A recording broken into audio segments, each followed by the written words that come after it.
Hello students, मैं S C Srivastava आपका physics teacher. आज मैं आपको गॉस थ्योरम को किस तरीके से प्रूफ किया जाता है ये आपको बताऊंगा। पिछले वीडियो लेक्चर में मैंने आपको बताया था कि गॉस थ्योरम क्या है और इससे रिलेटेड किस तरह के प्रॉब्लम्स आपसे पूछे जाते हैं।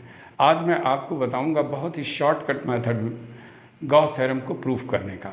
देखिए, गॉस थ्योरम है क्या, ये मैंने पहले भी बताया था और एक बार मैं स्टेटमेंट आपको फिर बताता हूँ कि total electric flux passing through from any close surface is 1 epsilon not times of net charge inside close surface. तो देखिए, सपोज करिए कि इसके अंदर क्यू चार्ज है और इस क्यू चार्ज को अगर इस तरह से इलेक्ट्रिक फील्ड इंटेंसिटी की तरह से देखा जाए तो आप जानते हैं कि अवे फ्रॉम पॉजिटिव चार्ज होता है, तो ये इलेक्ट्रिक फील्ड इंटेंसिटी का डायरेक्शन हो जाएगा। अब इसके बाद इस पर एक छोटा सा सरफेस एज्यूम कीजिए और वो सपोज दैट ये है, सपोज पी क्यू है ये, और इसका जो वेक्टर एरिया है वो सपोज दैट डी ए है। तो इलेक्ट्रिक फील्ड इंटेंसिटी और वेक्टर एरिया के बीच में जो एंगल फॉर्म होता है उस एंगल को अगर मैं थीटा से रिप्रेजेंट करूं तो यहाँ केवल इतने पार्ट का इलेक्ट्रिक फ्लक्स जो मिलेगा, यानी electric flux passing through from P Q क्या होगा, डी फाई ई, और ये D phi E dot D A के इक्वल होता है, जिसे मैंने पहले आपको बताया भी है। अब अगर इसे ए डॉट बी से ओपन करेंगे तो यहाँ आपको पता है ये आ जाएगा डी फाई इक्वल टू, साथ में ये भी पता हो कि अगर ये डिस्टेंस आपकी आर है तो इस पी क्यू पर इलेक्ट्रिक फील्ड इंटेंसिटी क्या होगी ये भी पता होना चाहिए। तो देखिए, इलेक्ट्रिक फील्ड इंटेंसिटी इस पॉइंट पर 1/4 pi epsilon naught into Q by R square होता है। तो अगर आप इसमें ई की वैल्यू को पुट कर देंगे यहाँ तो देखेंगे कि D phi E equal to क्या मिलता है, Q/4 pi epsilon naught D A cos theta upon R square, ये आ जाएगा। तो इस तरह से अगर मैं इसको इंटीग्रेट कर दूं फॉर होल सरफेस और इधर इसे भी इंटीग्रेट कर दूं तो ये डी फाई ई मिल जाएगा आपको। और आपको शायद याद हो कि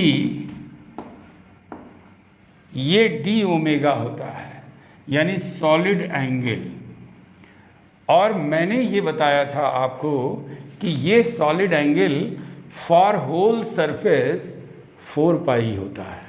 शायद आपको याद आ रहा होगा 4 पाई मैंने बोला था, तो ये इस पूरे को कहते हैं 4 पाई। तो अगर यहाँ पर आप इस तरह से लेते हैं phi E equal to Q/4 pi epsilon naught और इस पूरे की वैल्यू 4 पाई, तो ये इससे कैंसिल हो गया और आपको फाई ई इक्वल टू Q/एप्सिलॉन नॉट मिल जाएगा। यहाँ ये भी मैं बताना चाहूँगा कि अगर यही आपका स्फीयर होता, सपोज दैट स्फीयर होता, तो स्फीयर के सेंटर पे चार्ज क्यू होता, तो इसके लिए जो इलेक्ट्रिक फील्ड इंटेंसिटी है वो तो वैसे ही अवे फ्रॉम पॉजिटिव चार्ज होगी। इसका जो ये सरफेस होता है जिसको कि पी क्यू कह सकते हैं, उसका वेक्टर एरिया भी इसी डायरेक्शन में होता, क्योंकि अगर इस पर आप टेंजेंट ड्रॉ करोगे या सरफेस रखे तो ये रेडियस हमेशा इसके ऊपर परपेंडिकुलर होता है।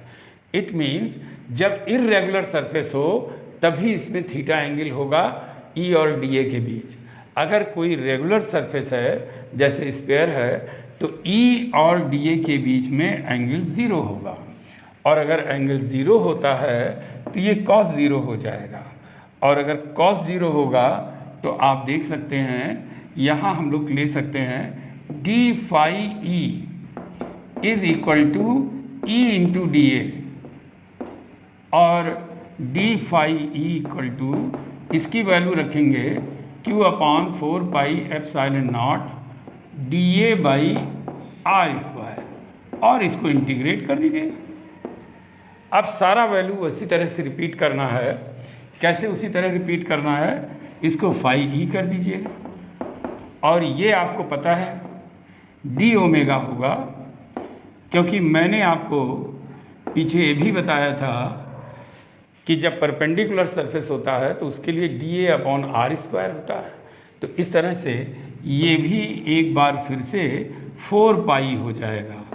तो और तो सारे चेंजेस नहीं होंगे, लेकिन यहाँ एंगल ज़रूर इस तरह से ले करके क्यू अपॉन एप्सिलॉन नॉट आ गया। तो आपने देखा कि ये और ये दोनों डेरिवेशन एक जैसे हैं, केवल एक छोटा सा चेंज कि ये theta, this theta will be zero when we take sphere. So आज मैंने आपको जो गॉस थ्योरम बताई है, मुझे उम्मीद है कि आप सभी लोगों को बहुत अच्छी तरह से समझ में आया होगा। अगर समझ में आया है तो इसे लाइक करें, ढेर सारे लोगों में शेयर करें। Thank you.